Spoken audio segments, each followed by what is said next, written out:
Live চলতেছে, কেমন দেখছেন? যেটুকু দেখছেন তাতে কি মনে হয়? আমার লেখা যে বইটা মাধবী, আমার বাল্য জীবনের স্মৃতিগাথা লেখা এই বইটা, এই বইটা পড়ে সেই বাল্য জীবনে আমরা ফিরে যাই এবং সেখানে কি ঘটনা ঘটে, কেমন সময় চলে গেছে সেইগুলি আজকের দিনে প্রায় 40 বছর আগের ঘটনাগুলি এখানে প্রতিভাত হয়েছে। আর কিছু লেখা আছে সমাজ পরিবর্তনের জন্যে, মানুষের সমাজ গঠন করার জন্যে, সমাজ গঠনে কী ভূমিকা থাকা উচিত সেইগুলির উপর ভিত্তি করেই এই বইটা লেখা হয়েছে।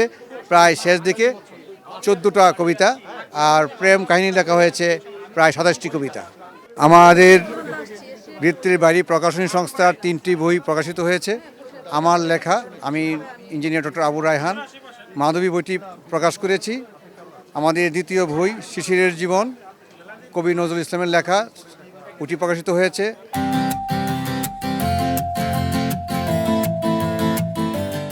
আর আমাদের বিশিষ্ট 14 জন লেখকের লেখা গল্প গ্রন্থ, ওই লেখাটিও প্রকাশিত হয়েছে। এই 3টি বইয়েই বৃত্তির বাইরের 43তম, 44তম এবং 45তম প্রকাশনা।